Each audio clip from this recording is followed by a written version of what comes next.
Hello, I'm Welmoed Rutgers. I'm a partner at Gunnar Cook. My practice focuses on international private clients. Navigating estate planning in different jurisdictions always starts with which jurisdictions are involved. So we start by looking at the nationalities of the individuals involved, places of residence of those individuals, their legal domicile and whether they're deemed domiciled in the UK, where are their assets based. Then we need to determine which jurisdiction should lead the planning.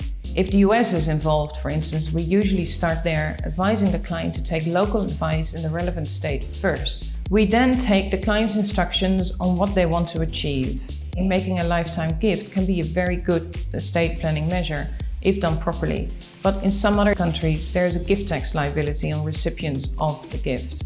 So in such cases, again, both sides of the transaction will need to be considered. Does the client need a will? Then questions need to be answered like the scope of the will. Is the will a worldwide will? Do we carve out certain jurisdictions of its application? Or is the will only focused on the assets in England and Wales?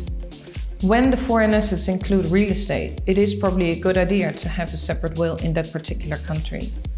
Consider forced heirship rules in other jurisdictions and the European succession regulation, because even though the UK was never part of that regulation, it can still be relevant for European nationals drawing up an English will.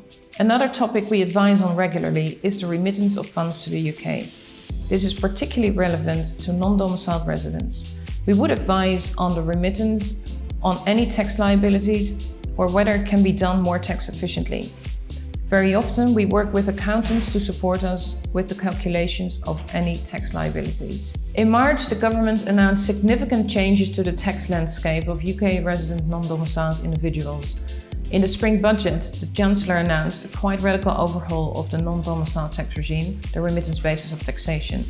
In the last few weeks, it had also emerged that Labour, if they will form the government after the elections, will go even further in stripping down the tax benefits for non-domiciled residents. At the moment, estate planning for non-domiciled people is quite difficult because of these uncertainties, which of course is very inconvenient. If you know of or have a client who is currently navigating these proposed changes to this regime, please do reach out.